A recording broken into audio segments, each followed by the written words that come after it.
চূড়ান্ত প্রার্থী তালিকা প্রকাশের পর জাহাঙ্গীরনগর বিশ্ববিদ্যালয়ের কেন্দ্রীয় শিক্ষার্থী সংসদ জাকসু নির্বাচনে আনুষ্ঠানিক প্রচারণায় নেমেছেন প্রার্থীরা। ভিপি পদে 10, জিএস পদে 9 জন সহ 179 জন প্রার্থী রয়েছেন ভোটের মাঠে।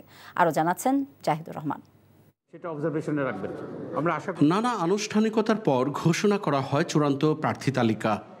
179 জন প্রার্থীর মনোনয়নপত্র চূড়ান্তকরণ করা হয়েছে। এর মধ্যে সহসভাপতি প্রার্থী হিসেবে চূড়ান্তকরণ করা হয়েছে 10 জন প্রার্থী। প্রার্থিতা চূড়ান্ত ঘোষণার পরপরই প্রচারণায় নেমে পড়েন প্রার্থীরা। নানা প্রতিশ্রুতি নিয়ে তারা হাজির হচ্ছেন ভোটারদের কাছে। আমরা বিশ্ববিদ্যালয়কে একটা গবেষণামুখী বিশ্ববিদ্যালয় হিসেবে গড়ে তুলতে চাই। বিশ্ববিদ্যালয়ের যে একটা বিতর্কিত শিক্ষক নিয়োগ নীতিমালা রয়েছে, এই জায়গাগুলো আমরা কাজ করতে চাই। আমরা এই শিক্ষার্থীদের স্বার্থ রক্ষা করার জন্য, জাহাঙ্গীরনগরের স্বার্থ রক্ষা করার জন্য আমরা জীবন দিতে রাজি আছি ইনশাল্লাহ। এখন থেকেই স্টুডেন্টদের প্রতিটা দোরগোড়ায় যাব, আমাদের ইশতেহারের কথাগুলো বলবো। প্রার্থীদের নানা প্রতিশ্রুতির বিপরীতে ভোটাররাও বলছেন নিজেদের প্রত্যাশার কথা। আমাদের একটাই প্রত্যাশা, শিক্ষার্থী বান্ধব জাকসু চাই।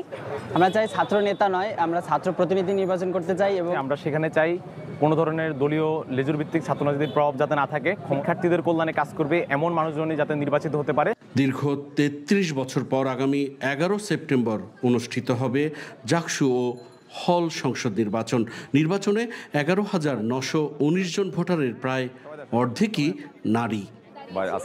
Zahidur Rahman, NTV news, Savar, Dhaka.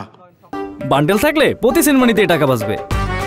বিকাশ সেনমানি বান্ডেল কিনে জিতুন প্রতি লেনদেনে।